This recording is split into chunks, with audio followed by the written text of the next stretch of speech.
भारत की जो सेना है, भारतीय सेना बारंबार एक बयान देती रही है कि we are doing an non escalatory operation. मतलब हम इस अभियान को धीरे धीरे कम करेंगे और हम एक फुल फ्लेज वार में नहीं जाना चाहते हैं, यही बात वो कहना चाहती है भारत की सेना।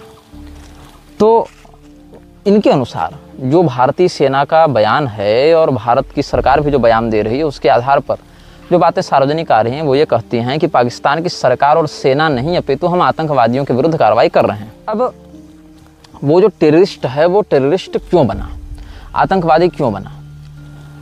यदि वो केवल बिजली, पानी, शिक्षा, चिकित्सा जैसे बुनियादी चीज़ों के अभाव के कारण टेररिस्ट बना, तो जहाँ पर ये सारी सुविधाएं उपलब्ध हैं, जिन लोगों को शिक्षा प्राप्त है, चिकित्सा, बिजली, पानी, तकनीक, संसाधन सब प्राप्त है, ऐसे स्थानों पर भी लोग क्यों आतंकवादी बन रहे हैं? ऐसे स्थानों पर भी सेम गुट वाले, समान मजहब वाले लोग क्यों आतंकवाद की ओर बढ़ रहे हैं? कुरान के उन आयतों के विशेष प्रभाव और अंधविश्वास के कारण वो आतंकवादी बना। ध्यान रखें, वही कुरान जिसने सिखाया कि गैर मुस्लिमों को मार दो, वही कुरान जिसकी सोच ने पाकिस्तान बनाया, जिसकी सोच ने इस्लाम को इतने अधिक चरम उन्माद की अवस्था में पहुंचा दिया, जिसके कारण पाकिस्तान जैसे एक नए टेररिस्ट स्टेट का जन्म हुआ। हम उसको टेररिस्ट ऑर्गेनाइजेशन नहीं मानते हैं, हम उसको टेररिस्ट स्टेट मानते हैं। Pakistan is not a country which consist terrorists, अपितु सत्य यह है कि terrorist have snatched a land and named it as Pakistan.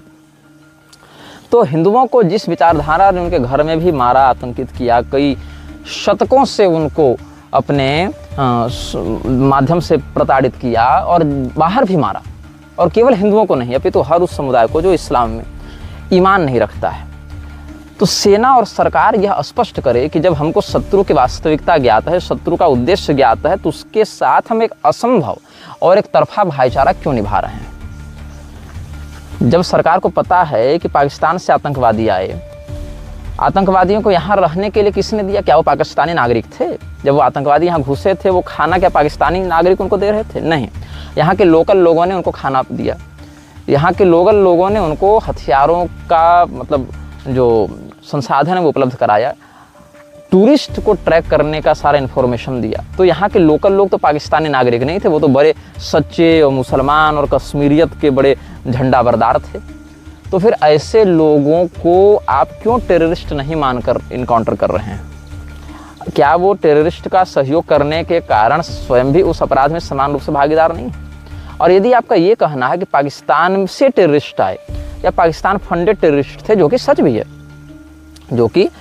है, तो वैसी स्थिति में आपको जब पता है कि शत्रु की वास्तविकता क्या है, शत्रु का उद्देश्य क्या है, तो उसके पीछे का जो पूरा का पूरा मेंटल एजेंडा है, जो उसकी जो मोनोपोली है, उसका जो एक वैचारिक पैशाचिक भाव है, जो वैचारिक पिशाचपना है, आप उसके विरुद्ध क्या कर रहे हैं?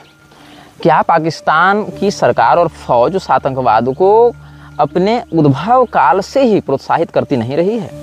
क्या पाकिस्तान की सरकार और फौज उन आतंकवादियों को रसद नहीं देती, हथियार नहीं देती, ट्रेनिंग नहीं देती? क्या आईएसआई उनको प्रशिक्षित नहीं करता? क्या आईएसआई पाकिस्तान की सरकार के द्वारा फंडेड नहीं है, सपोर्टेड नहीं है, एफिलिएटेड नहीं है?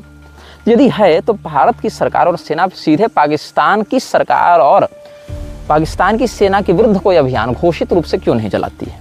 उसके ऊपर कौन सा ऐसा इंटरनेशनल दबाव है, कौन सी ऐसी वैश्विक सत्ता उसको इस दबाव के कारण बांधे हुए है, जिसके कारण वो आतंकवादी नाम लेने के लिए विवश है? जब वो जानती है, और कई बार तो हमारे डेलीगेट्स इस बात को खुलेआम कह चुके हैं कि पाकिस्तान खुलेआम आतंकवादियों को सपोर्ट कर रहा है, पाकिस्तान आतंकवादियों का जन्नत बन चुका है, उनको प्रमोट कर रहा है, उनको छोटे छोटे बच्चों के माध्यम से मैनिपुलेट करके भारत के विरुद्ध उकसाता रहता है।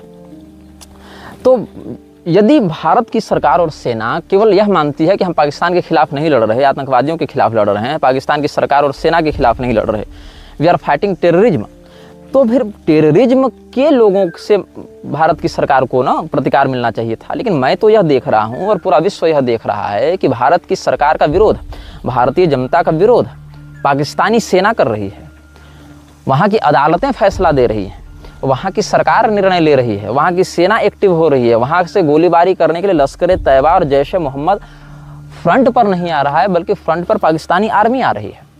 तो पाकिस्तानी आर्मी जब खुले आम खुद को आपका दुश्मन मान रही है, तो आपके मुंह पर ताला किसने लगा दिया?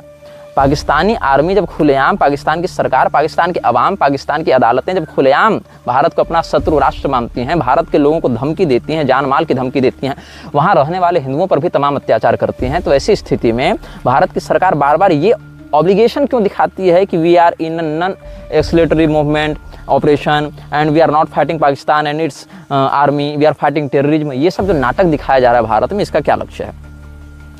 दमन चक्र के सापेक्ष आप पाकिस्तान की सेना के साथ बैठक क्यों कर रहे हैं? पाकिस्तान की फौज की गोलियां आपकी सीमा को कैसे पार कर रही हैं? पाकिस्तान के ड्रोन, पाकिस्तान के विमान क्यों आपकी सेना के एयर स्पेस का अतिक्रमण कर रहे हैं? वो तो आतंकवादियों के खिलाफ आप लड़ रहे थे। इसका अर्थ सीधा सीधा है कि आप आतंकवादियों पर हमला करें या पाकिस्तान की फौज पर हमला करें, बात एक ही होगी, because the Pak army is the terrorist army. दोनों में अंतर नहीं है, अंतर केवल वर्दी का है, अंतर केवल वेतन के अकाउंट्स का है कि एक को डायरेक्ट ट्रेजरी से वेतन मिल रहा है, दूसरे को बाईपास करके मिल रहा है।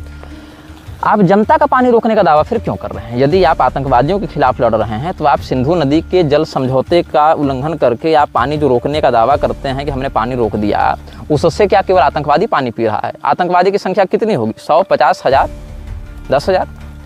उन आतंकवादियों को मारने के लिए सिंधु नदी का अगर आप पूरा पानी रोकते हैं तो क्या उससे जनता प्यासे नहीं मरेगी? वो जनता जिसके खिलाफ आप लड़ाई नहीं लड़ रहे हैं, ऐसी आपकी सेना और आपकी सरकार ने पहले ही घोषणा कर दी है। तो ऐसी स्थिति में जब आपकी सेना उन जनता के विरुद्ध नहीं है तो सिंधु नदी का पानी रोककर भी आप तो कोई लाभ नहीं कर पा रहे, क्योंकि आप ही के जल संसाधन मंत्रालय का यह कहना है कि हमारे पास अभी वो तकनीक नहीं है कि हम पानी रोक सकें। हाँ, एक मेंटल कॉन्फ्लिक्ट के लिए एक माहौल बनाने के लिए ऐसे वक्तव्य दिए जाते हैं, दबाव बनाने के लिए, इंटरनेशनल प्रेशर बनाने के लिए, ठीक है। लेकिन जब आप खुलेआम कह रहे हैं कि हम आतंकवादियों के खिलाफ लड़ रहे हैं, पाकिस्तानी सेना और जनता या पाकिस्तानी सरकार के खिलाफ नहीं, तो ऐसी स्थिति में क्या ये सोचना अनिवार्य नहीं हो जाता कि उस पाकिस्तानी जनता के लिए आप सिंधु नदी का पानी क्यों रोक रहे हैं? इसका अर्थ क्या है? वो जनता भी उसमें समान रूप से दोषी है, इसको आप भी मान रहे हैं, बस इसकी घोषणा करने की हिम्मत नहीं करते, कायरता करते हैं। क्या वहाँ की फौज भारत की समर्थक है? क्या वहाँ की जनता भारत की समर्थक है? क्या वहाँ की सरकार भारत के हितों का ध्यान रखती है? नहीं, अपितु वो हर प्रकार से उन आतंकवादियों को पोषित करते हैं। और उन आतंकवादियों पर जब आप हमला करते हैं इस क्लैरिफिकेशन के साथ कि we are not fighting the Pak army and Pak government, तब भी आपको विदेश मंत्रालय पाकिस्तान का जवाब देता है, न कि कोई जैश ए मोहम्मद का प्रवक्ता और लश्कर तैयबा का प्रतिनिधि आकर बात करता है। तब भी आपके ऊपर गोली चलने वाली जो बंदूकें हैं गोली चलाने वाली, वो पाकिस्तानी फौज की होती हैं। अभी भी आपको समझ में नहीं आ रहा, या आप समझना नहीं चाहते, या देश को मूर्ख और बनाए रखना चाहते हैं।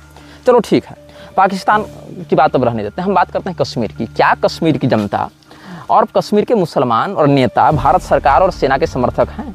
क्या वो चाहते हैं वहाँ सेना रहे? क्या वो चाहते हैं वो देश, वो क्षेत्र, वो प्रांत भारत के अधीन रहे? क्या वो भारत की सरकार के सर्वोच्च शासन को स्वीकार करते हैं? कश्मीर छोड़ो, क्या भारत की सरकार ही स्वयं सेना और हिंदुओं की समर्थक है? यदि भारत की सरकार ही सेना की समर्थक है तो 3 साल से बहाली रोककर 1,80,000 सैन्य बलों की कटौती, जिसका reference retired major general GD Bakshi ने भी दिया था, वहाँ पर इस प्रकार से सेना के संसाधन को कटौती करके, सेना के मैन पावर को कटौती करके, सेना के ऊपर अतिरिक्त बोझ डालकर, अमित शाह इत्यादि का बयान देख लो, जहां वो सेना को जम्मू कश्मीर से हटाकर जम्मू कश्मीर के हालात, जम्मू कश्मीर की पुलिस के हवाले करने की बात करते हैं। क्या भारत की सरकार ही खुद भारतीय सेना की समर्थक है? अपितु वो तो सेना से माफ़ी मंगवाती चल रही है। सेना के अभियानों को सेना की क्रूरता बताकर सेना की माफ़ी मंगवाने को अपने सरकार की शासकीय और कूटनीतिक उपलब्धि बताते हैं जम्मू कश्मीर की सेना को। इसीलिए हमने कई बार कहा, Pakistan is not a country which has terrorists have snatched a land and named it Pakistan, which ensures that every single child is raised with absolute hatred towards Bharat and its citizens and Hindus। अब यहाँ पर एक बहुत ही बेशर्म चाल चली है सरकार ने सोफिया कुरैशी के नाम से।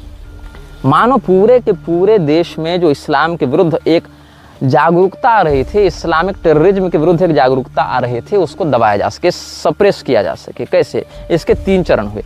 पहले चरण के रूप में भारत की सरकार ने यह नहीं कहा कि हिंदू मरे हैं, सीधे सीधे कहा कि पर्यटक मरे हैं, जबकि जो पार्टी रूलिंग गवर्नमेंट में है, भारत की संसद में जो सर्वाधिक सदस्यों वाली सांसदों वाली पार्टी है, उसी के कई ऑफिशियल अकाउंट्स ने खुलेआम हिंदुओं को ये बताया कि उन्होंने धर्म पूछकर मारा, जाति पूछकर नहीं मारी। तो धर्म क्या था उनका? हिंदू ही तो था। तो भारत की वह पार्टी जो अपने फेसबुक सोशल मीडिया अकाउंट्स में यह कहती है कि भाई हिंदुओं को मारा गया, हिंदुओं को मारा गया, वही पार्टी जब केंद्र में सरकार के रूप में बैठी रहती है तो एज ए गवर्नमेंट वो क्यों ये नहीं कहती है कि हाँ हिंदुओं को मुसलमानों ने मारा। वहाँ पर शब्दावली बदल देती, पर्यटकों को आतंकवादियों ने मारा। वो आतंकवादी बने किस विचारधारा के कारण, वो आतंकवादी किस विचारधारा से उत्प्रेरित हुए थे।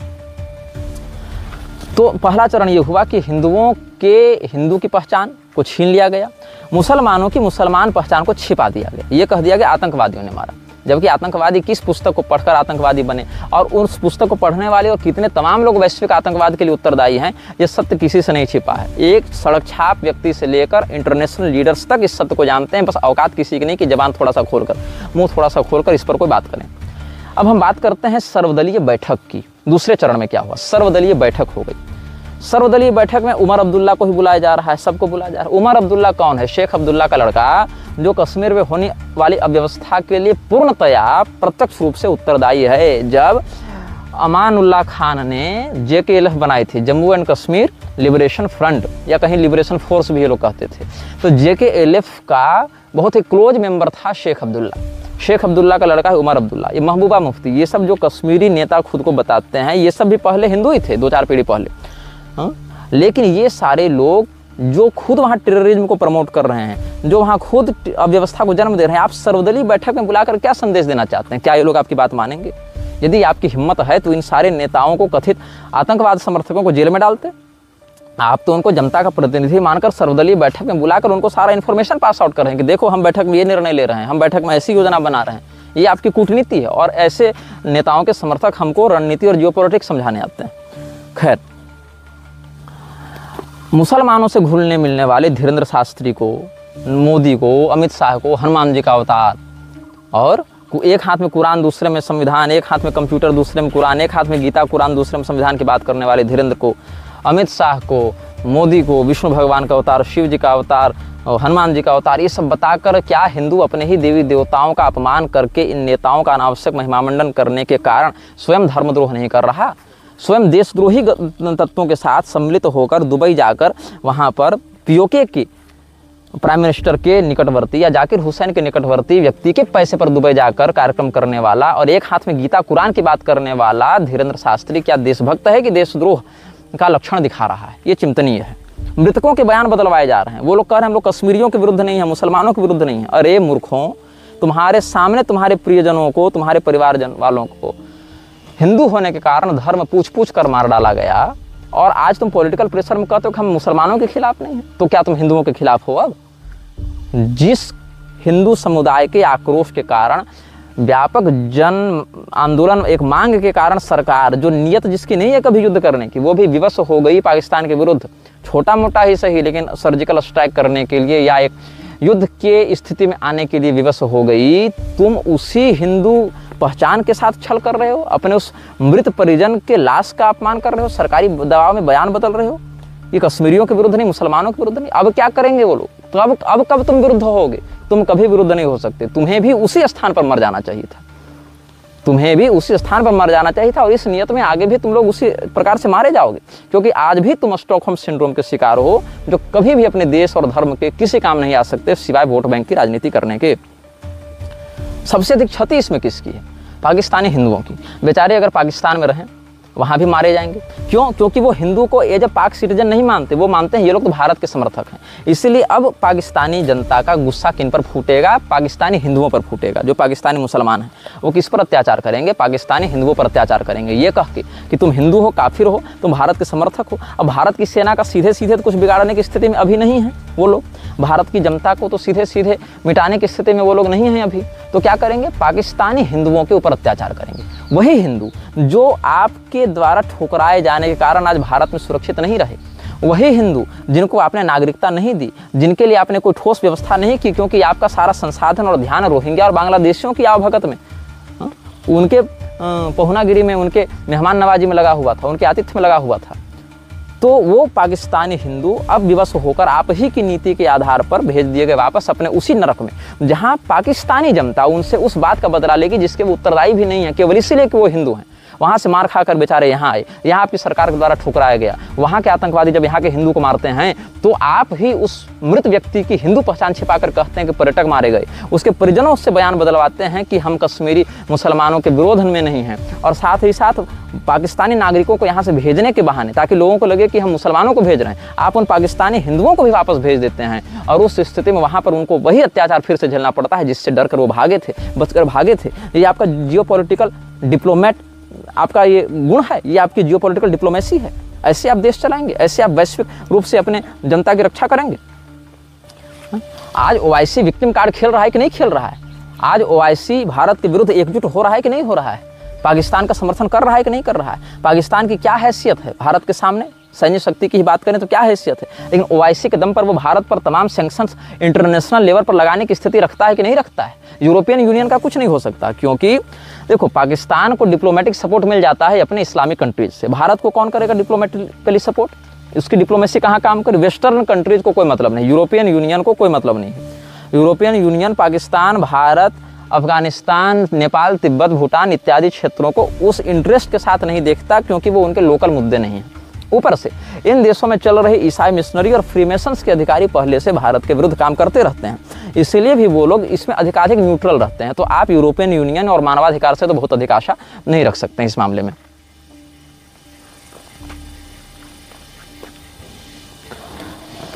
1971 का आप विषय देखें। 1971 में जब यूएन में वोटिंग हुई थी, तब भारत का जो पक्ष था उसके समर्थन में कितने देश खड़े थे? मात्र 10 देश खड़े थे। उस समय तक रूस न्यूट्रल था। हालांकि बाद में रूस भारत के समर्थन में आया 11वां वोट डालकर, और उसने ही सुरक्षा परिषद में वीटो डाला, इसलिए भारत के खिलाफ प्रस्ताव पारित नहीं हो सका रूस के कारण। हालांकि केजीबी बहुत अंदर तक घुसी हुई थी 1971 में। आपको अगर ध्यान होगा इंदिरा के शासनकाल में, तो केजीबी की पहुंच दिल्ली के प्रधानमंत्री आवास तक थी। पर्सनली, ये नहीं कि डिप्लोमेसी के माध्यम से, पर्सनली उसके स्पाई लगे हुए थे। लेकिन क्या है, रूस ने उस समय भारत का साथ दिया। यद्यपि भारत के पक्ष में मात्र 10 देश थे, 110 देश भारत के अगेंस्ट थे। 1971 की आप यूएन वोटिंग निकाल लें रिकॉर्ड, उस समय रूस ने क्या किया, और सिक्योरिटी काउंसिल का वीटो जो है उसको सभी लोग मानने के लिए विवश हो जाते हैं। यूएन का जो बहुत बड़ा इन्वेस्टर है वो रॉकफेलर संस्थान है, जो उसका जो एक कॉरपोरेट चलता है रॉकफेलर का, उसमें, और रॉकफेलर, रोथस्चाइल्ड, ये सब ओपनली मिलिट्राइज से जुड़े हुए हैं। मतलब ये सैटेनिक वर्शिप और सैटेनिक रिचुअल्स और इस प्रकार के जो पैशाचिक गतिविधियां, उसमें ये लोग बहुत प्रखरता से और बहुत स्पष्ट रूप से इनकी गतिविधियां जुड़ी हुई हैं। तो रूस के वीटो के कारण मात्र 11 वोट पाने वाला भारत भी अपने पक्ष को वहां स्थापित कर पाया, नहीं तो 110 देश जो है भारत को चबाने के लिए तैयार थे उस समय। ये तो भारत की डिप्लोमेसी का स्तर उस समय था और आज भी है।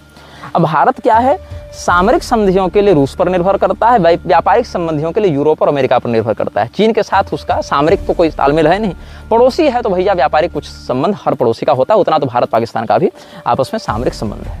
तो इस स्थिति में भारत की जनता इस्लाम के विरुद्ध लामबंद न हो सके, वो अपने मूल दुश्मन को न पहचान सके, इसके लिए क्या किया गया, सीधे सीधे सर्वदलीय बैठक बुलाई गई और जो पीड़ित थे उन्हीं से बयान दिलवाया गया कि हम कश्मीरियों के विरुद्ध नहीं, हम पाकिस्तानियों के विरुद्ध नहीं, हम मुसलमानों के विरुद्ध नहीं। तो भी आप किसके विरुद्ध हैं? क्या उन हिंदुओं के विरुद्ध हैं जो आज तक आपके लिए आवाज़ उठाते रहे, आपके कष्ट को अपना कष्ट समझा, आपके सुरक्षा के लिए आतंकवादियों के, पाकिस्तानी आतंकवादियों के, इस्लामी आतंकवादियों के संहार के लिए सरकार पर दबाव डालते रहे? क्या उन लोगों के आप विरुद्ध हैं? ओवैसी कह रहा है कि 2 नेशन थ्योरी का हम खंडन करते हैं, भारत एक हो अखंड हो। क्यों भाई, भारत एक हो अखंड हो अगर आप ऐसा कह देते हैं तो इसके एक बेनिफिट ये होगा इसका कि पाकिस्तान तो वापस भारत में आने से रहा, आपके बयान मात्र से पाकिस्तान वापस भारत में नहीं मिलेगा। दूसरा लाभ क्या हो जाएगा कि बिना पाकिस्तान को भारत में मिलाए अब भारतीय हिंदुओं के बाप जरूर बन जाएंगे, क्योंकि हिंदू वो जाति हो चुकी है कि आप अगर अभी कहें कि हम 15 मिनट में सारे हिंदुओं को काट देंगे और अगले मिनट कहें पाकिस्तान मुर्दाबाद, तो हिंदू कहेगा आप बहुत अच्छे आदमी हैं क्योंकि आपने पाकिस्तान मुर्दाबाद कह दिया। वो आपकी रणनीति कभी समझने की स्थिति में नहीं रहता, इसको ओवैसी बहुत अच्छे से जानता है। इसीलिए ओवैसी ने क्या किया, पाकिस्तान मुर्दाबाद बोल दिया। मुसलमान भी जान रहा है कि ये पारिस्थितिक बात है। अल तकिया के विषय को आप समझेंगे, अल तकिया के अनुसार यही बात है कि जितना अधिक से अधिक हो सके काफिरों से झूठ बोलो, काफिरों को उलझा कर रखो ताकि वो मुख्य योजना को समझ न सकें, ये अल तकिया का नियम कहता है। तो ऐसी स्थिति में पाकिस्तान मुर्दाबाद कहकर 2 नेशन थ्योरी का खंडन करके ओवैसी ने क्या कहा, हम तो यहीं रहेंगे, ये हमारा देश है, और जो देशद्रोही थे वो पाकिस्तान चले गए, जिन्ना देशद्रोही था वो पाकिस्तान चला गया। अब किसी को आप टैग लगाते हैं, इस्लाम इतना मायने नहीं रखता। इस्लाम में देश का कोई कॉन्सेप्ट नहीं है, बस मजहब का कॉन्सेप्ट है, क्योंकि इस्लाम देश की बाउंड्री को मानता ही नहीं है, वो तो बाउंड्री को अपने अनुसार तोड़ने मरोड़ने में विश्वास रखता है। कि हम तो जब चाहें अपनी संख्या बढ़ाकर बाउंड्री को अपने अनुकूल कर लें, और अगर बाउंड्री अनुकूल नहीं होगी तो गवर्नमेंट में अनुकूल हो जाए। तो इसीलिए पॉलिटिक्स में इंटरफेयर करके यूपीएससी, सिविल सर्विसेज में, आर्मी में बहाली होकर ये सारे लोग क्या कर रहे हैं, पहले अपनी संख्या बढ़ा रहे हैं। सिस्टम में बने रहिएगा, न्यायपालिका में, नेतागिरी में, लॉ बोर्ड्स में, फौज में जब आप घुसे रहिएगा तो सिस्टम से आप जुड़े रहिएगा। सिस्टम में जुड़े रहिएगा तो वहाँ पर कंट्रोल बना रहेगा। कंट्रोल बना रहेगा तो इन्फॉर्मेशन देते रहेंगे। कोई आयोजन होगा, कोई आंदोलन होगा, कोई दंगा करना है तो पुलिस में जो मुसलमान है वही तो कोऑपरेट करेगा, फौज में जो मुसलमान है वही तो कोऑपरेट करेगा, न्यायपालिका में जो है, सिविल सर्विसेज में जो है, पॉलिटिक्स में जो है वही तो कोऑपरेट करेगा। तो भारत के धर्म गुरुओं का भी वही हाल है जो अलतकिया वालों का हाल है। इनको न वास्तविक सूचना से कोई मतलब है और न वास्तविक सूचना को जनता तक पहुंचाने में कोई रुचि है, न व्यक्तिगत रूप से, न सामाजिक रूप से, न धार्मिक रूप से। यही कारण है कि अगर आप भाजपा का विरोध करें तो इनको लगता है आप देशद्रोह कर रहे हैं। यदि आप कांग्रेस का विरोध करें तो इनको लगता है आप देशभक्ति कर रहे हैं।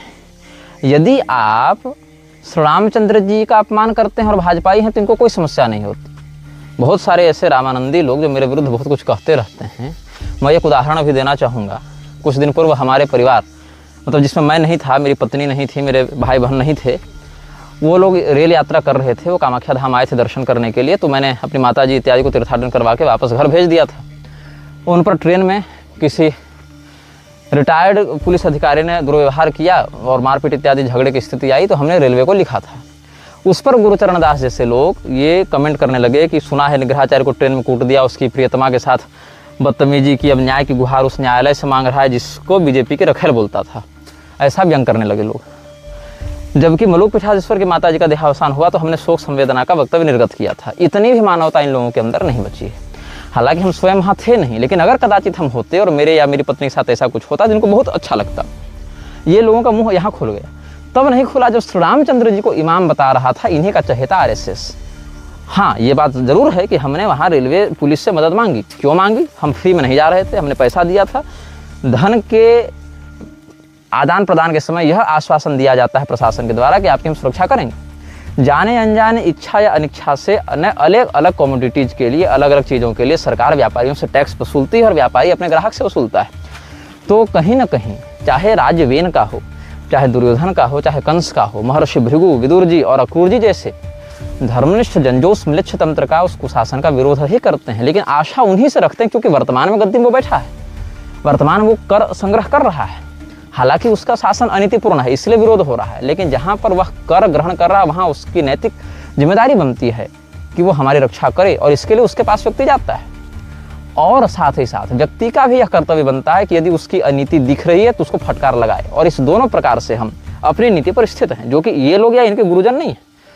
ये लोग तो उस स्थिति में हैं कि जरूरत पड़ने पर रामानंदी बन जाएंगे, जरूरत पड़ने पर शाक्त बन जाएंगे, कौल बन जाएंगे, जरूरत पड़ने पर किसी भी प्रकार से अपने अर्थ प्रबंध में लगे रहेंगे। उस समय हमने कोई प्रतिक्रिया नहीं दी थी, अभी प्रसंगवश बात याद आ गई तो हमने कह दिया।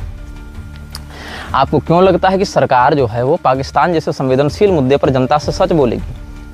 मीडिया की बात रही तो मीडिया तो 4-4 बार पाकिस्तान को नक्शे से मिटा चुकी है। उरी के समय मिटा चुकी थी, जब एक बार सर्जिकल स्ट्राइक हुई थी तब वो भी मिटा चुकी थी।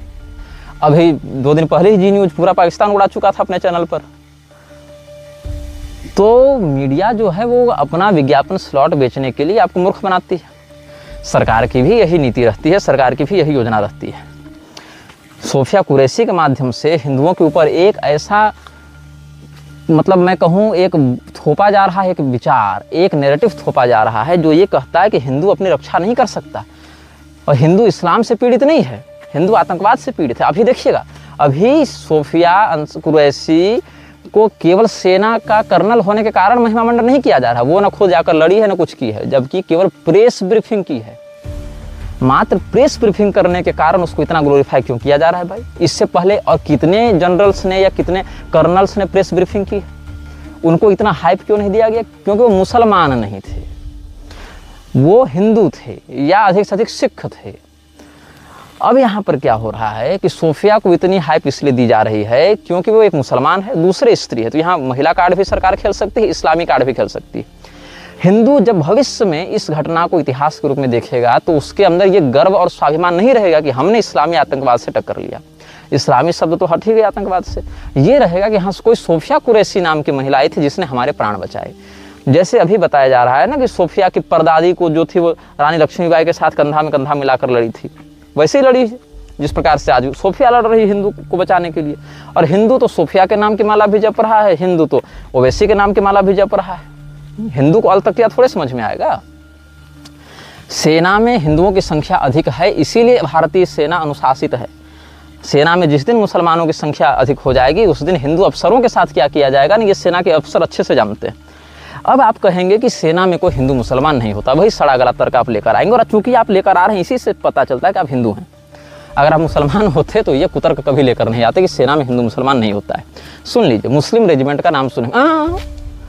मुस्लिम रेजिमेंट वाला ये मत बताएगा फैक्ट चेक करके कभी मुस्लिम रेजिमेंट नहीं थी, मैं कुछ और बताने जा रहा हूँ। मुस्लिम रेजिमेंट को लाने की मांग की गई थी। कब की गई थी? जिस समय जगजीवन राम भारत का रक्षा मंत्री हुआ करता था। मैं तारीख बताता हूँ, 25 नवंबर 1970 ईस्वी को राज्यसभा में 74वें सेशन में demand for creation of a Muslim regiment in India ये लाया गया था। कौन लेकर आए थे? केसी पंत और महेंद्र कुमार, ये दोनों लेकर आए थे। क्वेश्चनेबल अथॉरिटी कौन थे? Defence minister Jagjivan Ram. कब लाया गया था? 25 नवंबर 1970 को। आप 74वां सेशन नंबर देखिए राज्यसभा कार्रवाई का, मिल जाएगा आपको पूरा रिकॉर्ड। अब 1970 में इसकी मांग उठी थी। उस समय क्या हिंदू मुसलमान का विचार नहीं था? क्यों ऐसा हुआ कि एक मुस्लिम रेजिमेंट, अलग मुस्लिम रेजिमेंट की ज़रूरत महसूस की गई भारतीय सेना में? आज से 50 साल पहले जब ये ज़रूरत महसूस की गई, 55 साल पहले महसूस की गई, तो आज मुसलमानों की जनसंख्या कितनी बढ़ चुकी है, उनकी इंटरनेशनल नेटवर्क कितने तगड़े हो चुके हैं, टेक्नोलॉजी कितनी विकसित हो चुकी है। तो अब बताइए, क्या वो विचारधारा खत्म हो चुकी थी कि और अधिक सड़ चुकी होगी और अधिक फैल चुकी होगी, उसका संक्रमण और अधिक विस्तृत हो चुका होगा? भारत की संसद में जो रक्षा मंत्री है उसके समक्ष मुस्लिम रेजिमेंट की मांग की जा रही है, मतलब वो विचारधारा है शुरू से, और उस विचारधारा को लाने वाले, उसकी मांग करने वाले लोग हैं शुरू से, और आवश्यकता पड़ने पर वो उस विचारधारा को पूरा करने के लिए किसी भी तरीके तक पहुंच सकते हैं। मैं इस कामाख्या की बात करूं, पानी की सप्लाई यहाँ कम हो गई थी, समाप्त हो गई थी, तो मुझे पानी खरीदना पड़ता था। पानी खरीद कर मुझे चढ़ाना पड़ता था, तो पूरा नहीं चढ़ा पाएंगे अकेले, तो मुझे कुली की आवश्यकता पड़ी। कृत जल का दोष जो है वो द्रव्य आदान से समाप्त हो जाता है। उस स्थिति में हमको कुली खोजना था। कुली मिले सारे मुसलमान, जिसमें अधिकांश लगे मुझे बांग्लादेशी।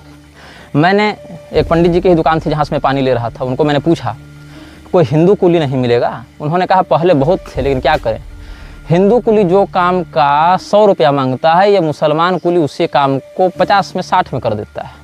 हिंदू कुली दिन भर में 4 से 5 काम करेगा, 500 रुपया कमाएगा, वो फिर सो जाएगा। मुसलमान कुली एक दिन में 3000 रुपया तक कमाता है। उन्होंने पूरा बिल चार्ट दिखाया। सारे हिंदू कुली भाग चुके हैं। और ये केवल कुली का बात विषय नहीं है, सैलून बिजनेस देखें। अब जाति को हटाने की बात करते हैं। जाति आपका सामाजिक नहीं, आर्थिक कवच भी था।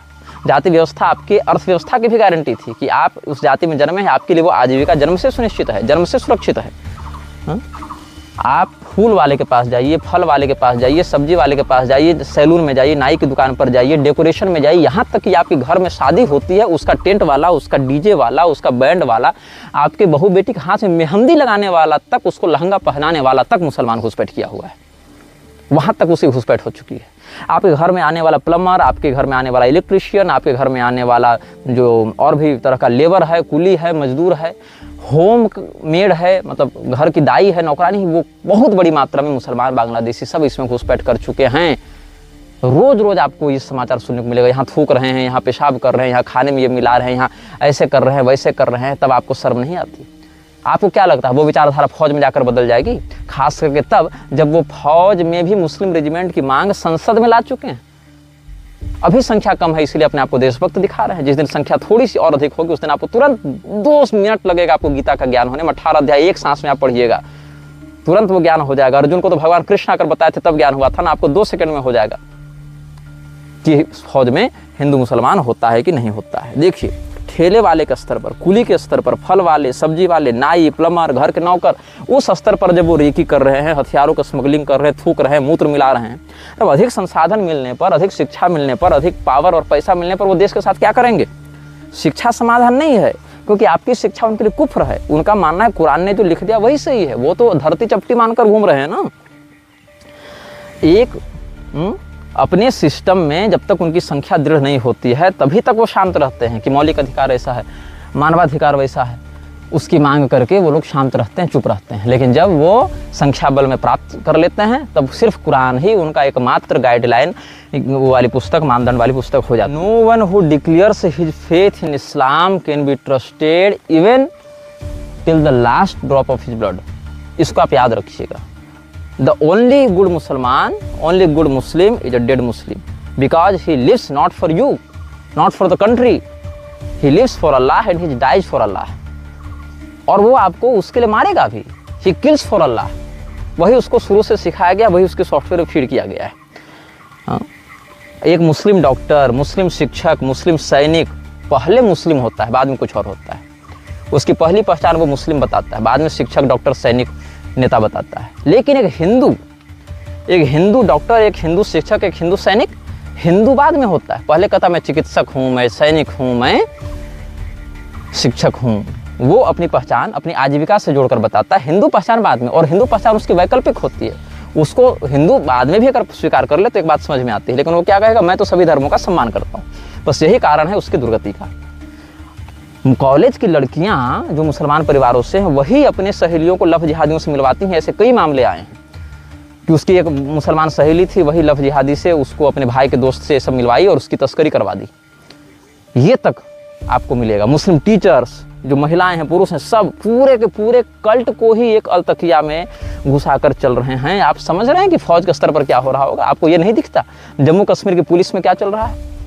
जम्मू कश्मीर की पुलिस के अलावा अर्धसैनिक बलों में सीआरपीएफ में क्या चल रहा है, इंडियन आर्मी में क्या चल रहा है? बहुत बार तो पब्लिकली ऐसी घटनाएं आती हैं कि पाकिस्तान की लड़की से शादी कर लिया, ऐसा कर लिया, वैसा कर लिया। पाकिस्तान के एक डीएसपी का मामला आया था कि नहीं? हाँ, वो डीएसपी क्या था? खालिस्तान से मिला हुआ था ना। खालिस्तान क्या है? प्रो इस्लामिक है ना, प्रो हिंदू तो नहीं। वो जो इन्फॉर्मेशन दे रहा था पठानकोट और पुलवामा इत्यादि में, डीएसपी को देवेंद्र या कुछ करके नाम आया था ना उसका, वो क्या था? खालिस्तानी ही तो था। देवेंद्र नाम पर ये मत देगा कि वो हिंदू है। पंजाब में तो 40% हिंदू नाम वाले या सिख नाम वाले लोग क्रिश्चियन बन चुके हैं, कन्वर्टेड हो चुके हैं सब लोग। वो नाम आपको केवल मिसगाइड करने के लिए। अजीत जोगी था ना छत्तीसगढ़ का मुख्यमंत्री, वो कैसे दफनाया गया? क्रिश्चियन रिचुअल से ही दफनाया गया ना उसको। अब हम बात करते हैं कुरैशी की। ये जो कुरैशियों के ऊपर उछल रहे हैं ना, मैं आपको बता दूं कुरैश क्या है। कुरैशी कुरैश वंश से आते हैं। कुरैश वंश क्या है? अरब का एक कबीला जिसमें पैगंबर का जन्म हुआ था। उस समय कुरैश वंश ही अरब का, मक्का का विशेष करके शासक हुआ करता था। कुरैश कबीले में बिनु हाशिम करके एक सेक्टर था जिसमें पैगंबर का जन्म हुआ था। और कुरैश जो है वो काबा, मक्का इत्यादि क्षेत्रों का नियंत्रण रखते थे। एक शक्तिशाली व्यापारी कबीला था। हालांकि कुरैशियों ने इस्लाम के उदय का सबसे पहले विरोध किया था, लेकिन पैगंबर के इन्फ्लुएंस में आकर बाद में उन्होंने इस्लाम को अपना लिया और इस्लाम के मोस्ट रेपुटेटेड हेरिटेज में कुरैश वंश को गिना जाता है। ये वो कुरैशी हैं। पाकिस्तान में भी एक विदेश मंत्री या कुछ था ना कुरैशी, इमरान खान की पार्टी में था शायद, अभी जेल में है या कुछ है। तो शाह महमूद कुरैशी या क्या नाम था उसका। कुरैश वंश को इस्लाम में बहुत सम्मान और बहुत नेमत के दृष्टिकोण से देखा जाता है, क्योंकि उसी मुबारक खानदान में पैगंबर साहब का जन्म हुआ था। और सोफिया कुरैशी को ये कह रहे हैं ना कि 4 पीढ़ी से हमारे फौज में लोग हैं। आप 4 पीढ़ी की बात करते हैं, हम तो 800 साल पहले जाएंगे। कुरैश आए कहाँ से? जाहिर सी बात है वो ब्लड लाइन अरब से तो यहाँ आई नहीं होगी, यही कन्वर्ट हुई होगी। अगर यहाँ कन्वर्ट हुई होगी तो किसने कन्वर्ट किया? क्यों उन पर हमला हुआ? वो हमला करने वाली विचारधारा क्या थी जिसके कारण यहाँ के लोगों को कन्वर्ट होना पड़ा? और अगर अरब से वो ब्लड लाइन आई है तो अरब के प्रति वफादार होगी या हमारे प्रति वफादार होगी? इसीलिए एक वो जो उक्ति बड़ी प्रसिद्ध है कि Islamic invaders didn't rape our ancestors, they raped yours. If you don't believe just check your surnames. क्योंकि हम पर हुआ रहता तो हम अभी तक कन्वर्ट हो चुके होते। हम लड़े, प्रतिकार किए, अपने अस्तित्व को बचाए रखे। तुम नहीं बचा पाए, इसलिए आज तुम कन्वर्टेड मुस्लिम्स हो। और दुर्भाग्य का विषय है कि तुम्हारा अरब भी तुमको वैल्यू नहीं देता। वो तुमको 2nd ग्रेड का मुसलमान मानता है, 1st ग्रेड का भी नहीं मानता। कन्वर्टेड गुलाम मानता है, 2म दर्जे का मुसलमान मानता है। हाशिम जो था वो पैगंबर मोहम्मद का कबीला था, और पैगंबर की जो माँ थी जुहरा कबीले से थी। उमैयाद खलीफाओं का जो वंश था उमैया से आता है। तो कुरैशी क्या होते हैं? कुरैश वंश के लोग होते हैं जिस वंश के हाशिम, बिनु हाशिम उपविभाग में, उपजाति में पैगंबर का जन्म हुआ था। इसीलिए कुरैशी को खड़ा किया गया है। समझ रहे हो? जिस पैगंबर की शिक्षा का आश्रय लेकर इतना नरसंहार हो रहा है, उसी पैगंबर का जो ब्लड लाइन है वही आज हिंदुओं का इतना बड़ा नेता बनकर, हीरो बनकर घूम रहा है कुरैशी लेकर। मतलब हिंदुओं के पास अपना कोई नायक नहीं था। हिंदुओं के पास हमारे शिवाजी थे, छत्रपति महाराज शिवाजी रहे, महाराणा प्रताप रहे, और भी बहुत सारे लोग, इधर अहल्याबाई होलकर रहीं, इधर यहीं पर आसाम में आप लचित बोरफुकन देखिए जो मुगलों से लोहा लिया था। दक्षिण में भी बहुत बड़े बड़े साम्राज्य, विजयनगर साम्राज्य, ये सब मृक्षों से लड़ने के लिए प्रसिद्ध रहे। उधर आप सूरजमल जाट महाराज को देख लीजिए। मतलब अलग अलग क्षेत्रों में सब अपने अपने क्षेत्र में रहे। लेकिन आज हिंदू अपना नायक नहीं खोज पा रहा है। नायक का चेहरा खोजने को देखता तो एक मोदी जी दिखते हैं उसको, जो मोदी जी कहते हैं कि एक हाथ में कुरान दूसरे में कंप्यूटर देंगे और इस्लाम का अगर विरोध किया तो वो सच्चा हिंदू मेरे नज़र में नहीं है। वो इसको नायक दिख रहे हैं और वो मोदी जी लेकर आए हैं कुरैशी को, और पूरे फौज में कोई हिंदू व्यक्ति नहीं मिला था। वैक्सीन के समय भारतीय प्रशासन पर सबसे अधिक मुसलमानों ने हमला किया, मौलाना साद ने हमला किया। मौलाना साद आज कहाँ है? खुलेआम घूम रहा है। नूपुर शर्मा का कोई अता पता है? उस समय भी इस्लाम के खिलाफ एक माहौल बना था, उनकी असलियत के खिलाफ एक माहौल बना था। सरकार ने क्रश किया, सरकार ने उनका साथ लेकर आपको जबरदस्ती वैक्सीन ठोकी, और उसके बाद भी आप जब मरने लगे तो सरकार ने सुप्रीम कोर्ट में बड़ी बेशर्मी से कह दिया कि हमने किसी को मजबूर नहीं किया। इससे बड़ा झूठ क्या हो सकता है? कि आप उस दंश से पीड़ित नहीं हैं? क्या हम लोग सब उस दंश से पीड़ित नहीं हैं जब वैक्सीन के अभाव में लोगों को यात्रा करने से, वेतन लेने से, परीक्षा देने से, मेडिकल सपोर्ट तक लेने से रोक दिया गया था कि पहले वैक्सीन लेकर आओ, चाहे वो समस्या हो चाहे नहीं। एक वैक्सीन ठोकवा लो, 2 ठोकवा लो, 2 नहीं तो 3 बूस्टर ठोकवा लो, और जब मरने लगो तो सरकार कह देगी हमने तो जबरदस्ती किसी को नहीं दिया, जिसने लिया अपनी स्वेच्छा से लिया। ये कितनी बड़ी मतलब निर्लज्जता है सरकार की। और फिर भी तुम सरकार पर भरोसा करते हो कि सरकार हमको सही सूचना देगी? सरकार वो संस्था है जो विश्व में सबसे अधिक अफवाह उड़ाती है और सत्य बोलने वाले को रूमरस बताकर उसको जेल में डालती है। ये सरकार का है। आप कहते हैं भारत की सेना में हिंदू मुसलमान नहीं है। भारत की सेना किसके नीचे काम करती है जी? राष्ट्रपति के नीचे काम करती है। अब मैं राष्ट्रपति के विषय में आता हूँ। राष्ट्रपति क्या होता है? President is the supreme commander of armed forces in India. इतने ही ना, और बहुत अधिक होगा तो आप अब्दुल कलाम का नाम लेकर आएंगे कि अब्दुल कलाम बहुत बड़े देशभक्त मुसलमान थे और राष्ट्रपति भी रहे। तो दोनों बातें आपको प्राइम टीआरपी मिल जा रही है। एक तो अब्दुल कलाम मुसलमान, दूसरे देशभक्त, तीसरे supreme commander of armed forces. उनकी बात करता हूँ मैं। उससे पहले समझ लो भारत की सेना किसके अधीन है? रक्षा मंत्रालय के अधीन होती है। रक्षा मंत्रालय किससे इन्फ्लुएंस्ड है? प्रधानमंत्री से इन्फ्लुएंस्ड है। सैनिक को कौन सा हथियार दिया जाएगा, कितना वेतन दिया जाएगा, ये सब कौन तय करेगा? Defence ministry in collaboration with prime minister. बहुत होगा राष्ट्रपति से सलाह ली जाएगी, जो कि कभी ली नहीं जाती। ओआरओपी की मांग कौन कर रहा है? सैनिक ही कर रहे हैं ना। किससे कर रहे हैं? आपसे और हमसे तो कर नहीं रहे। डिफेंस मिनिस्ट्री और प्राइम मिनिस्टर से कर रहे हैं। क्यों? वहीं से कंट्रोल हो रहा है पूरा आर्म सेक्टर, इसीलिए कर रहे हैं ऐसा। तो सरकार ही इन सब के लिए उत्तरदायी। अब सरकार बन कैसे रही है ये देखो। तो फौज में हिंदू मुसलमान है कि नहीं, इसको समझने के लिए देखना पड़ेगा फौज को पैसा कौन दे रहा है। फौजी खा जो रोटी रहा, वो रोटी उसको कहाँ से मिल रही है? फौजी जो गोली चला रहा है, वो गोली जो बंदूक में भर रही है, वो कौन भर रहा है? सरकार भर रही है। सरकार पैसा दे रही है, सरकार रोटी दे रही है, सरकार हथियार दे रही है, सरकार बंकर दे रही है, सरकार विमान खरीद कर दे रही है। सरकार कैसे बन रही है? सरकार बन रही है वोट बैंक से। सरकार जब वोट बैंक से बन रही है तो जिस भी पार्टी की सरकार आएगी वो अपने वोट बैंकर का हित ध्यान में रखकर सेना को मैनिपुलेट करेगी कि नहीं करेगी? और यदि आपको लगता है सरकार का इन्फ्लुएंस फौज पर नहीं है, बिना वोट बैंक की सरकार बन जाएगी, बिना अल्पसंख्यक मंत्रालय की सरकार आप चला लेंगे आज की स्थिति में। और सरकार का अगर इन्फ्लुएंस नहीं है सेना में तो कितने सैनिक कहाँ सेक्टर में नियुक्त होंगे, कब अटैक होगा, कब सीज फायर होगा, ये कौन तय करता है? फौज की सरकार ही तय करती है। नहीं तो मोदी जी कैसे कह देते कि हमने फौज से माफ़ी मंगवा दी जो कोई नहीं मंगवा पाया? अर्थात पूरा इन्फ्लुएंस है सरकार का फौज पर। अब इस्लाम मानता है कि अल्लाह और उसके अलावा कोई नहीं, इस्लाम के अलावा कोई मजहब नहीं, रसूल के अलावा कोई भरोसेमंद नहीं, अल्लाह के अलावा कोई इबादत का हकदार नहीं, पूजनीय नहीं। और पीएम का मानना है कि जो इस्लाम का विरोध करे वो सच्चा हिंदू नहीं, उसको ये हिंदू ही नहीं मानता। ऐसी विचारधारा वाला पीएम जब फौज पर अपना नियंत्रण करेगा तो आप कैसे मान सकते हैं कि फौज में हिंदू मुसलमान नहीं होगा या नहीं होता है? जो सरकार अपनी ही पार्टी के नूपुर शर्मा को सुरक्षा देना तो दूर, उसका मौखिक समर्थन तक नहीं कर सकती है, वही आज सोफिया को हिंदुओं के माथे पर थोप रही। मीडिया दिन रात दिखा रहा है सोफिया ने ये कहा, उसके पति ने ये कहा, उसके ससुर ने ये कहा, ऐसा कर दिया वैसा कर दिया। मानो मुसलमान ही सोफिया कुरैशी ही, वो भी कुरैश वंश का मुसलमान, दूसरा नहीं, कुरैश वंश, वही वंश, डायरेक्ट ब्लड लाइन जो पैगंबर मोहम्मद की ब्लड लाइन थी, वही ब्लड लाइन का कोई व्यक्ति आया तो हिंदुओं की जान बची। जैसे क्या होता है जब दंगे होते हैं ना तो मुसलमानों की एक भीड़ आ जाती है मंदिर बचाने के नाम पर, बस वही है। इस्लाम के खिलाफ लोग एकजुट ना हो सके, इस्लामी आतंकवाद से टकरा ना सके, सरकार का वोट बैंक जो छाती में दूध उतरता है ना इस्लाम के लिए, उसमें कोई दिक्कत ना आवे, इसके लिए सोफिया को आगे किया गया है। और डैमेज कंट्रोल के लिए व्योमिका सिंह को भी आगे किया गया है, ताकि लोग केवल ये ना कहेंगे मुसलमान को क्यों आगे किया गया। एक हिंदू महिला को भी ले आए, व्योमिका को, लेकिन व्योमिका का नाम हाईलाइट हो रहा है नहीं, कहीं व्योमिका की विशेष चर्चा देख रहे हैं नहीं, व्योमिका के परिवार वालों ने क्या कहा इसका कोई विशेष प्रसारण हो रहा है नहीं। व्योमिका को इसीलिए रखा गया है ताकि सोफिया का जब कोई विरोध करे तो व्योमिका को लाया जा सके, लेकिन सारी टीआरपी सोफिया ले जाएगी जो ऑपरेशनल सेक्टर्स में भी नहीं गई, केवल प्रेस ब्रीफिंग कर रही है, केवल बात को बता रही है। उस स्थिति में भी इतनी टीआरपी मिल रही तो सोच लो। और हिंदू तो इतना बड़ा अनपढ़ बन के घूम रहा है कि जो ओवैसी 15 मिनट में आपको काटने की बात करता था वो केवल पाकिस्तान मुर्दाबाद बोल दिया और ये कहा हम इसी देश में रहेंगे ताकि इसको भी अगला पाकिस्तान बना सकें, उसकी जय जयकार कर रहा है और लिखता है कैसा भी है मुल्ला अपना है। ये हिंदू शब्दावली हो गई जो सीता माता को गाली देता था उस ओवैसी के लिए। और सोफिया का परिवार क्या बयान दे रहा है कि पाकिस्तान पर हमले का नेतृत्व सोफिया कुरैशी को देकर सरकार ने संदेश दिया है कि पाकिस्तान के खिलाफ हर हिंदुस्तानी सिर्फ और सिर्फ हिंदुस्तानी है, ना कोई हिंदू है ना कोई मुसलमान है। सरकार तो कह रही थी हम पाकिस्तान के खिलाफ नहीं लड़ रहे हैं, तो सोफिया के परिवार को क्यों नहीं जेल में डाल रही है? क्योंकि सोफिया का परिवार तो मीडिया में ये बयान देता फिर रहा है कि पाकिस्तान के खिलाफ कार्रवाई करके सरकार ने ये संदेश दिया कि हम केवल हिंदुस्तानी हैं, कोई हिंदू मुसलमान नहीं। सरकार तो कह रही थी हम आतंकवादी के खिलाफ लड़ रहे हैं, तो पाकिस्तान के खिलाफ कैसे हो गया? क्या पाकिस्तान आतंकवादी है? और यदि आप ये मानते हैं कि पाकिस्तान ही आतंकवादी है तो फिर आप ये क्यों कहते हैं कि we are not fighting a full fledged war, we are operating a non escalating operation? ये क्यों आप बयान दे रहे हैं सरकार के माध्यम से? बाद में अब इधर हम बात करते हैं all India Muslim personal law board की, जो कहते हैं हिंदू मुसलमान नहीं होता। मुर्शिदाबाद हमले पर चुप था, ये बांग्लादेश पर चुप था, यहाँ तक कि उरी, पठानकोट, पुलवामा में भी लगभग चुप ही था। आगे भी ये लोग चुप ही रहते, लेकिन अभी क्या है ना, इनकी संख्या उतनी अधिक नहीं हुई है, इसीलिए इनको भी देशभक्ति वाला नशा चटाना है लोगों को कि हम तो देशभक्त हैं, हम तो इस देश के नागरिक हैं। आपको स्मरण होगा कि जब कोरोना के समय माहौल बना था, सारा हिंदू समुदाय प्रशासन का सहयोग कर रहा था और ये लोग उनको मार रहे थे।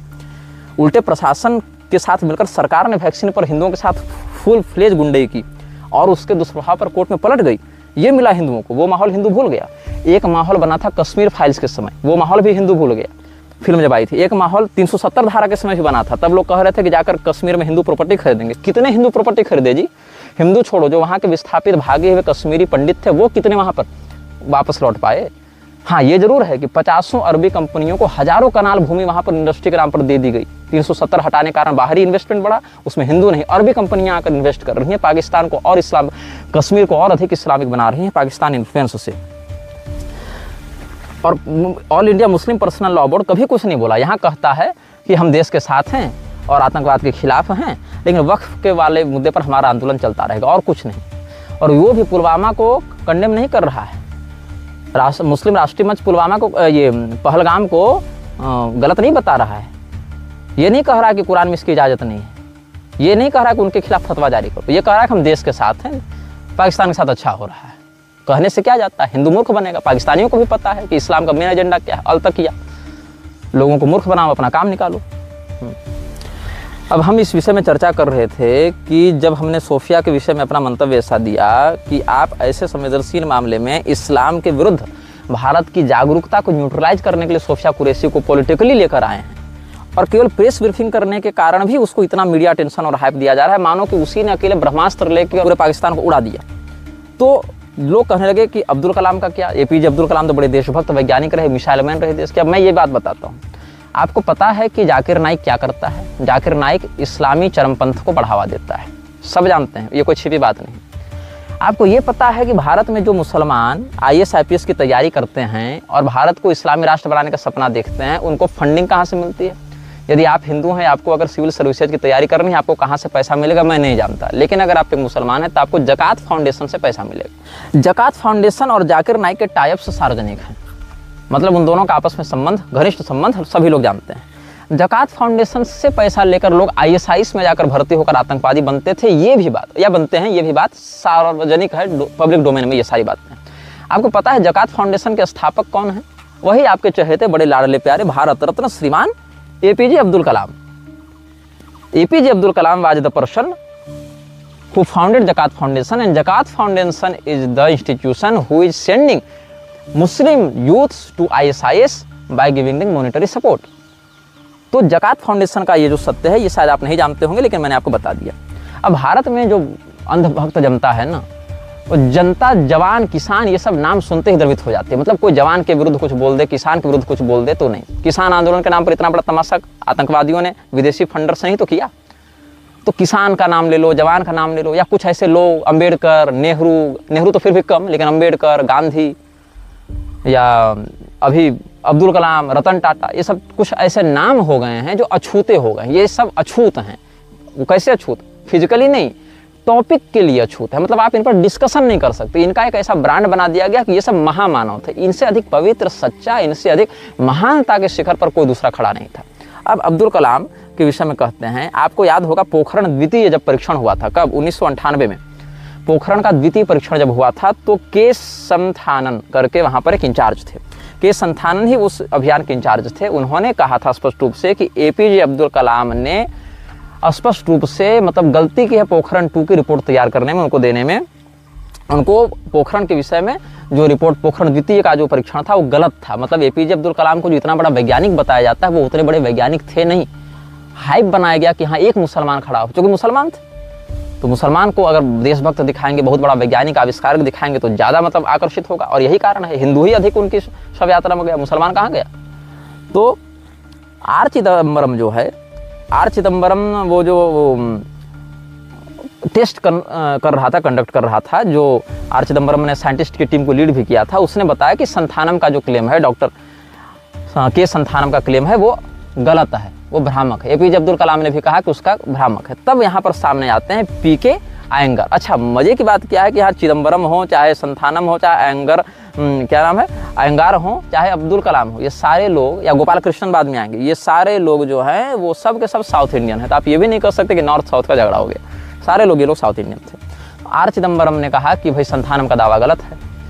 संथानम ने कहा कैसे, तुम साबित करो। तब तक पोखरण प्रथम का जो परीक्षण हुआ था, पोखरण प्रथम में जो प्रोमिनेंट साइंटिस्ट थे PK अयंगार, वो सामने आते हैं और कहते हैं कि संथानम केवल सत्य ही बोल रहे हैं, बिल्कुल अच्छी बात बोल रहे हैं, लेकिन कलाम ने वहाँ पर गलत रिपोर्ट की और कलाम की गलत रिपोर्ट के कारण पूरे विश्व को उस पोखरण टेस्ट के गलत सूचनाएं प्रसारित हुई।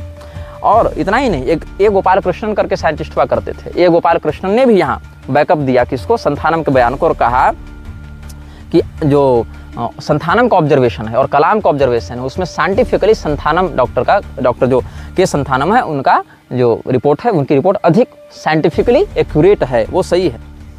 अब संथानम ने जो कुछ बातें कही तो उसमें प्रोमिनेंट पॉइंट्स का आप गौर करें। वो कहते हैं कलाम को, डॉक्टर APJ अब्दुल कलाम को एटॉमिक बम बनाने के विषय में कोई विशेषज्ञता प्राप्त नहीं थी। एटॉमिक बम 50% सक्सेस हो रहा है, वो बोलते हैं 100% सक्सेस कर जा रहा है। साइंटिस्ट के रूप में उनको बहुत अधिक हाइप मिली, बहुत अधिक ओवररेट उनको किया गया। यहाँ तक कि संथानम और कलाम के बीच में जब फिजिक्स के लॉज को लेकर डिस्कशन होता था तब भी इस बात को लेकर बहस होती थी, कौन सही है कौन गलत। और संथानम के अनुसार कलाम को फिजिक्स के विषय में भी बहुत सारे ऐसे भ्रम थे जो कि उनके साइंटिस्ट होने के उच्च स्तरीय दावों का खंडन करते हैं, एक विरोधाभास उत्पन्न करते हैं। अब पॉलिटिकल, अगर आप उनके विषय को देखें, पॉलिटिकल विषय में भी क्या हुआ था, सबसे पहले तो प्रेसिडेंट रहते हुए डॉक्टर APJ अब्दुल कलाम ने अफजल गुरु की जो दया याचिका थी, फांसी के विरुद्ध याचिका थी, उसमें संदिग्ध निर्णय लिया। कैसे? अच्छा, अफजल गुरु को प्रमोट करने का श्रेय किसको जाता है? जाहिर सी बात है कांग्रेस को जाता है। APJ अब्दुल कलाम जिस समय प्रेसिडेंट थे उसका एक बड़ा हिस्सा तब बीता जब अच्छा खासा हिस्सा कांग्रेस के शासनकाल में ही बीता था। कांग्रेस के शासनकाल में जब दया याचिका अफजल गुरु की गई वहाँ पर, तो पहले तो उस दया याचिका को काफ़ी दिनों तक होल्ड करके रखा गया था और अफजल गुरु की पत्नी से personally doctor APJ Abdul Kalam मिले हैं। इस बात की रिपोर्टिंग कई बार, विशेष करके मैं आपको बताऊं, 5 अक्टूबर को हुई थी। 5 अक्टूबर को साल में एक बार 5 अक्टूबर 2006 का ये है।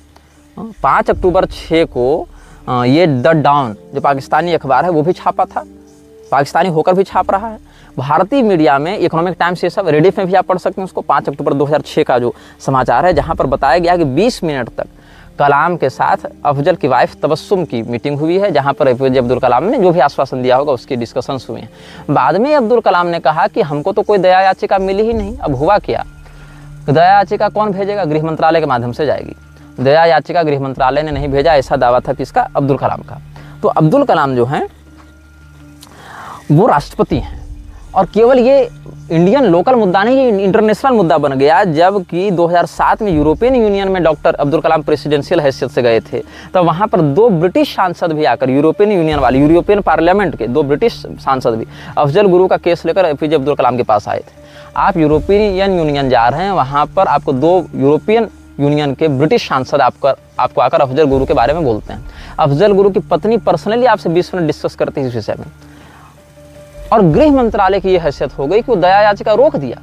क्यों? क्योंकि आप ये मानते थे कि मृत्यु दंड को खारिज कर देना चाहिए। अब्दुल कलाम का एक बयान आया था कि हम किसी की जान लेने का अधिकार नहीं रखते, आप उसको आजीवन कारावास दे दीजिए, किसी को मृत्यु दंड मत दीजिए। अगर इतने ही अपने सिद्धांत पर निष्ठा रखते थे एपीजे अब्दुल कलाम, तो जो रेप केस आया था एक बार इनके पास, जब उन्होंने कहा था ना कि सिर्फ समाज के गरीब और हाशिए पर पड़े तबके के लोगों को ही जो दिया जाता है ये मृत्युदंड, तो ये भी गलत है, क्योंकि बड़े पॉलिटिशियंस को तो छोड़ दिया जाता है जो बड़े बड़े गलतियां करते हैं। तो क्या हुआ था, एक उसमें धनंजय चटर्जी का केस आया था, जो एक सिक्योरिटी गार्ड हुआ करता था। धनंजय चटर्जी के केस में बहुत अधिक लूप होल थे। धनंजय चटर्जी के केस को बहुत अधिक कच्चे तरीके से तैयार किया गया था, इन्वेस्टिगेट किया गया था। और धनंजय चटर्जी का केस जो था, उसको जब दया याचिका बनाकर एपीजे अब्दुल कलाम के पास भेजा गया, तो उन्होंने उसकी दया याचिका को कैंसिल करके उसको मृत्युदंड बरकरार रखा था। तब इनका सिद्धांत कहाँ गया था? अफजल गुरु के मामले में देरी लेने के कारण अफजल गुरु को तात्कालिक फांसी नहीं मिल पाई, जो बाद में प्रणब मुखर्जी के कार्यकाल में इसको एग्जीक्यूट किया गया था। तो आप समझ लीजिए कि ज़कात फाउंडेशन का निर्माण करने वाला व्यक्ति, अफजल गुरु के प्रति ऐसी हमदर्दी दिखाने वाला व्यक्ति आपका नायक बना हुआ है, क्योंकि उसको कोर्स में और मीडिया में इतना अधिक जेंटलमैन दिखाया गया कि आप विश्वास नहीं कर सकते कि पीठ पीछे और क्या क्या हो सकता है। वक्फ बोर्ड, जिसके विरुद्ध आप इतना बड़ा आंदोलन कर रहे हैं, वक्फ बोर्ड जो भारत के लगभग प्रत्येक भूभाग को अपना मानता है, उसका सपोर्ट कौन कर रहे थे? Doctor APJ Abdul Kalam. वक्फ बोर्ड का समर्थन करने वाले अब्दुल कलाम, ज़कात फाउंडेशन बनाने वाले अब्दुल कलाम। आपको एक बहुत बड़े वैज्ञानिक के विषय में पता होगा, उस पर आर माधवन ने एक मूवी भी बनाई है रॉकेटरी के नाम से, नंबी नारायण के नाम से। वो इसरो के वैज्ञानिक थे जिनको CIA ने फंसाया था जासूसी के चार्ज लगाकर। उनको एपीजे अब्दुल कलाम ने सपोर्ट करने के बजाय, लीगली सपोर्ट करने के बजाय, अपने इन्फ्लुएंस का प्रयोग करके उनका पक्ष लेने के बजाय कहा कि आप सरेंडर कर दीजिए और आप इस केस में लगे आरोपों को स्वीकार कर लीजिए। नंबी नारायण ने इसको कई बार, उनके इंटरव्यूज आते रहते हैं, वहाँ पर उन्होंने स्पष्ट किया है कि उन्होंने इस बात को ठुकराया कि जब मैं गलत नहीं हूँ तो मैं क्यों स्वीकार करूँ। तो नंबी नारायण को फंसाने में और उनके करियर को तबाह करने में, या उन जैसे बहुत से वैज्ञानिकों के करियर को तबाह करने में अब्दुल कलाम का भी हाथ कई बार सामने आता रहा है। लेकिन आप लोग को बोलेंगे तो कहेंगे कि अरे तुम तो सबकी निंदा करते हो, तुम सबका विरोध करते रहते हो। सबका नहीं करते हैं, जो तथ्य है, जो फैक्ट है, उस पर बात करते हैं। होमी सेठना जो एटॉमिक बॉस हुआ करते थे 1998 पोखरण वाले, इसमें उस समय वो ये जो संस्थानम थे, बाद में ये DRDO में भी आए थे। DRDO जो सब हथियार इत्यादि बनाती है भारत सरकार के लिए, उन्होंने एक वक्तव्य दिया था। कहाँ? PTI को, प्रेस ट्रस्ट ऑफ इंडिया जो है ना, PTI, शायद मार्कंडे काटजू भी PTI के अध्यक्ष रह चुके हैं। 1974 में जो फर्स्ट न्यूक्लियर टेस्ट हुआ था, उसके गाइडिंग फोर्स थे डॉक्टर होमी सेठना, मतलब बड़ी हस्ती थे न्यूक्लियर क्षेत्र में। उन्होंने बयान क्या दिया था? I fully support Santhanam and I stand by his statement that India needs more nuke test to be conducted because the report of Abdul Kalam is rubbish. इस प्रकार से उन्होंने स्पष्ट कहा था। होमी बाबा के बारे में बोलते नहीं, अलग है। अब क्या हुआ, AEC करके एक संस्था है, जहाँ PK अयंगार का हमने आपको नाम लिया था ना, अभी PK अयंगार भी सपोर्ट में आए थे, जो संथानम का ऑब्जेक्शन था उसमें। तो एटॉमिक एनर्जी कमीशन, इसके चेयरमैन रह चुके थे। कौन? AEC के चेयरमैन थे PK अयंगार। वो भी बताए थे कि 1998 में जो पोखरण द्वितीय का परीक्षण हुआ था, वो BJP लेड NDA गवर्नमेंट के द्वारा प्रेशर डालने पर किया गया था। और BJP के चहेते थे अब्दुल कलाम, या संघ के चहेते रहते हैं ऐसे लोग, तो उनके दबाव में बिना ठोस तैयारी के ये परीक्षण कर दिया गया और उसके रिजल्ट्स को मैनिपुलेट करके दुनिया के सामने लाया गया था। उन्होंने क्या कहा था? 1998 tests were done in haste at the bidding of the government of that day.